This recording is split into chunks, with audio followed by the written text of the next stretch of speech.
Last जो हमने chapter पढ़ा था वो था नाउन एंड इट्स काइंड्स। आज हम जो चैप्टर करने जा रहे हैं दैट इज नाउन जेंडर।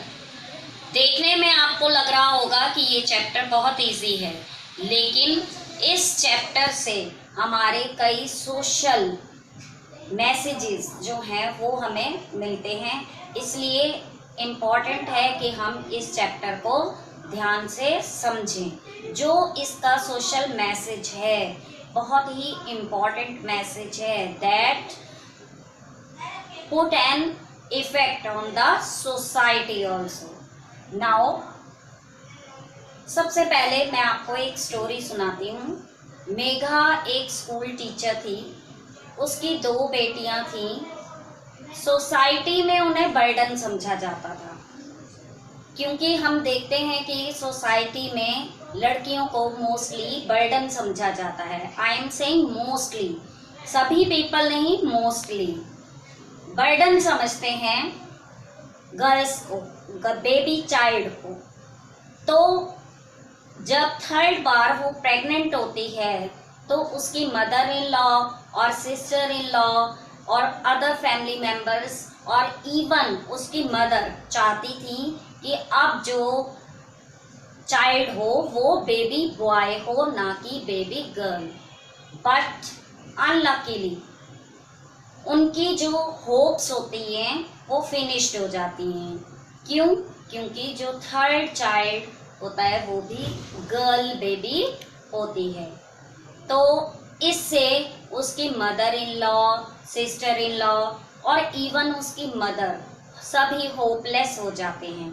और जैसा कि हम जानते हैं कि जब भी न्यू चाइल्ड बोर्न होता है तो ट्रांसजेंडर्स आते हैं। Transgenders means people who come to bless the child. तो ट्रांसजेंडर्स पीपल आते हैं ब्लेस करने के लिए उस बेबी गर्ल को, चाइल्ड को। लेकिन जब वो ये देखते हैं कि इसकी, मेघा की फैमिली में कोई भी खुश नहीं है, सभी उदास हैं और उनका बिहेवियर जो है मेघा के प्रति रूड बिहेवियर था। क्यों? क्योंकि 3rd बेबी गर्ल बोर्न हो गई थी। जब उन ट्रांसजेंडर्स ने देखा, उनमें एक हेड ट्रांसजेंडर थी जिनकी हेड का नेम था दुर्गा। अब दुर्गा को शक्ति का प्रतीक भी माना जाता है। तो दुर्गा ने जब ये देखा तो उसे बहुत ही फील हुई ये बात कि कैसे हम लोग तरसते हैं कि हमें कोई अपनाए, और इनके घर अगर फीमेल बेबी ने बर्थ लिया है तो ये कैसे उदास हैं, सोरोफुल हैं, उसकी खुशी को नहीं सेलिब्रेट कर रहे हैं। तो ये बात बहुत हर्ट करती है दुर्गा को, और वो ये ठान लेती है कि मैं इनके फैमिली मेम्बर्स को ये बात समझा कर रहूँगी कि सोशल जो ये जेंडर बायस है ये एक अपराध है, ऑफेंस है।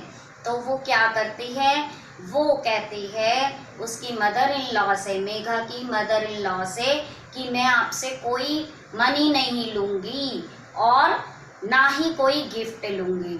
इसकी बजाय वो जाती है उस बेबी गर्ल चाइल्ड को ब्लेस करती है, चॉकलेट्स देती है मेघा को और उसे कहती है कि भगवान करे तुम्हारे घर में कभी भी कोई बेटा पैदा ना हो।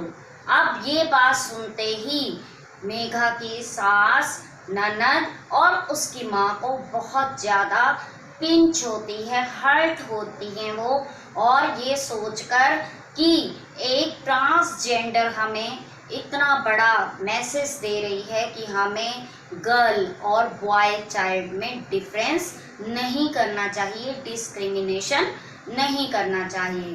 तो उनको ये चीज़ समझ में आ जाती है और फिर वो हंसी खुशी अपनी बेबी गर्ल चाइल्ड का जो बर्थ है उसे सेलिब्रेट करते हैं। तो हमें क्या समझ में आया कि एक ट्रांसजेंडर में भी ह्यूमन बीइंग के प्रति, यानी गर्ल बेबी चाइल्ड के प्रति इंसानियत है, और हम एजुकेटेड होते हुए भी इन बातों को इग्नोर करते हैं, उन्हें एक्सेप्ट नहीं करते। किस तरीके से उसने श्राप नहीं बल्कि समझाने की कोशिश की कि अगर लड़का नहीं होगा इनके घर में तो ये इन्हीं लड़कियों को ही रिस्पेक्ट देंगे, इसलिए वो ऐसा कहती है। हमारे समाज में सदियों से जो समाज चला आया है, हम देखते हैं कि जेंडर बायस जो है हमारी डे टू डे लाइफ को, इवन जनरेशन टू जनरेशन को इफेक्ट करता आया है, चाहे वो डायरेक्टली हो या इनडायरेक्टली। हम कई तरीकों से देखते हैं कि गर्ल और बॉय, मैन और वीमेन में डिस्क्रिमिनेशन किया जाता है। मेल डोमिनेटेड सोसाइटीज में इवन गर्ल्स या लेडीज या वीमेन को इम्पोर्टेंस नहीं दी जाती।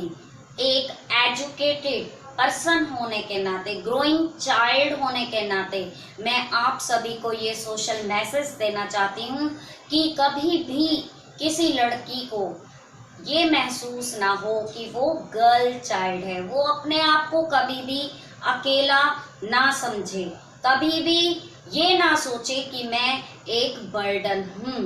तो ये एक सोशल मैसेज आप, क्योंकि न्यू क्लास में स्टेप फॉरवर्ड हो रहे हैं, तो ये डिफरेंस जो सोशल मैसेज है जेंडर बायस का, ये जानना बहुत ज़रूरी है, इम्पॉर्टेंट है, ताकि आप एजुकेटेड होते हुए इन चीज़ों पर ध्यान ना दें, बल्कि जो लोग इन डिफरेंस को क्रिएट करते हैं वो इन डिफरेंस को समझें और आगे इस तरह के डिफरेंस को बढ़ाने में बिल्कुल भी हेल्प ना करें। So that was the real message I want to give for your life. It is very important. Let us now start our chapter. Now coming to the chapter gender. I hope you had understood the definition of gender very well through this story. क्योंकि हमने क्या सीखा कि gender क्या है, इसमें क्या बताया गया, स्टोरी में डिफरेंस बताया गया है किसके बीच में, मेल और फीमेल के बीच में। तो जेंडर, जिसे हिंदी में हम लिंग भी कहते हैं, व्हाट इज द डेफिनेशन?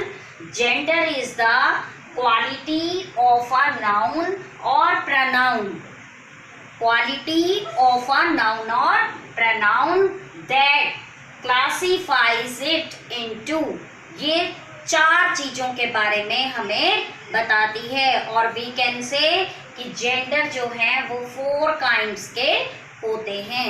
इस चैप्टर में हम डिस्कस करेंगे कि वो 4 काइंड्स कौन सी हैं और किस तरीके से जो फॉर्म किए जाते हैं जेंडर, फेमिनिन जेंडर किस तरीके से फॉर्म किए जाते हैं। So noun gender, gender is the quality of a noun और प्रनाउन, जो कि कितने पार्ट्स में इसको क्लासिफाई करती है। I told you into 4 parts. हम सभी ने सुना होगा कि जो लिंग होते हैं वो नाउन के अकॉर्डिंग कितने टाइप्स के होते हैं, 4 टाइप्स के। First is masculine, masculine means pulling, pulling means जो हमें ये बताए कि जो नाउन और प्रनाउन जिसके बारे में या थिंग जिसके बारे में भी बात की जा रही है वो किसके बारे में बताता है, पुरुष जाति के बारे में बोध कराता है, that is called masculine. Example देख लेते हैं। लॉयन, आपने देखा होगा, लॉयन किस जेंडर में हम इसे जानते हैं, मैस्कुलिन। King, man. तो ये सारे एग्जाम्पल हमें शो करते हैं कि हम किसके बारे में बात कर रहे हैं, masculine. Again I am saying masculine means pulling.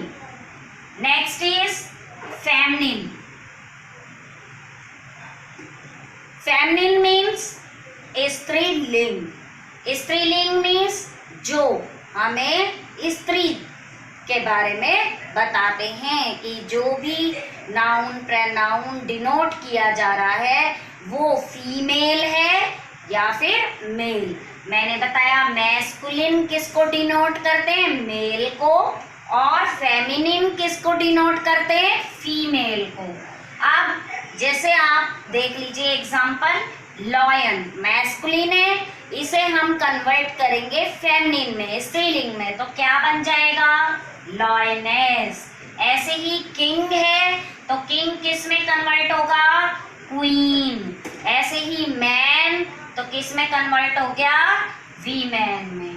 तो हमने देखा कि मैस्कुलिन और फेमिनिन किस तरीके से डिनोट किए जा सकते हैं। Next type is neuter. Neuter means जो ना तो मेल में आते हैं और ना ही फीमेल में आते हैं। जैसे for example car, chair, table, bed, इनका कोई भी जेंडर नहीं होता है। Next is common noun, common gender. Example student. अब कॉमन जो जेंडर है वो किसको डिनोट करते हैं, ये दोनों को ही डिनोट करते हैं। Either it will be male और either it will be female. So we can say in which we can say whether it is male or female will be called common gender. For example student. अब आप देखेंगे अगर मैं student word का use कर रही हूँ तो बॉयज भी हो सकते हैं स्टूडेंट, गर्ल्स भी हो सकती हैं। ऐसे ही चाइल्ड, बच्चा, यानी वो मेल भी हो सकता है और फीमेल भी हो सकता है। Next is friend. अगर मैं आपके फ्रेंड की बात कर रही हूँ तो वो बॉय भी हो सकता है, गर्ल भी हो सकता है। ऐसे ही पेरेंट, अगर मैं पेरेंट की बात कर रही हूँ तो वो आपके फादर भी हो सकते हैं और मदर भी हो सकते हैं। तो इस तरीके से हमने देखा कि जेंडर की 4 टाइप्स हैं। दैट इज मैस्कुलिन पुल्लिंग, जो हमें किसके बारे में बताता है, किसको डिनोट करता है, मेल को। फेमिनिन स्त्रीलिंग, जो किसको डिनोट करता है, फीमेल को। न्यूटर, जो किसी को भी डिनोट नहीं करता, वो चीज ना तो मेल में आती है और ना ही फीमेल में। और कॉमन जेंडर जो है वो दोनों को ही रिप्रेजेंट करता है। अब क्वेश्चन अराइज होता है, how to form feminine of noun gender, यानी हम किस तरीके से मैस्कुलिन को फेमिनिन में कन्वर्ट करते हैं। अब फर्स्ट स्टेप जो आता है हमारा उसे कन्वर्ट करने का, फर्स्ट है by using entirely different words, यानी हम बिल्कुल हटकर अलग शब्दों का प्रयोग करके मेल को फीमेल में कन्वर्ट कर सकते हैं। जैसे ड्रेक, डक, मंक, नन, ये फीमेल में कन्वर्ट किए हैं हमने। ऐसे ही हम ESS का यूज करके INE, ए, ट्रिक्स एटसेट्रा वर्ड्स का यूज करके क्या कर सकते हैं, फेमिनिन में, मैस्कुलिन को फेमिनिन में कन्वर्ट कर सकते हैं। फॉर एग्जाम्पल लॉयन, लॉयन को हमने किस में कन्वर्ट किया, लॉयनेस। ऐसे हीरो, हीरो को किस में कन्वर्ट किया, हीरोइन। सिग्नोर, तो ये किस में कन्वर्ट हुआ, signora. Word is by placing another word before or after to make a complete compound word। कोई भी वर्ड के आगे या बैक में हम अदर वर्ड जोड़कर भी क्या बना सकते हैं, मैस्कुलिन से फेमिनिन बना सकते हैं। जैसे ग्रैंड मदर, यानी अगर हमने लिखा मदर वर्ड, इसके आगे हमने लगाया ग्रैंड, और इसे जब कन्वर्ट करेंगे तो ग्रैंड तो सेम रहेगा, लेकिन मदर को हम किस में कन्वर्ट कर देंगे, फादर में। Means grand father will be converted into grand mother. Next, peacock, peahen, same as milkman will be converted into milkmaid. So this was about the chapter gender. I hope you have understood it better.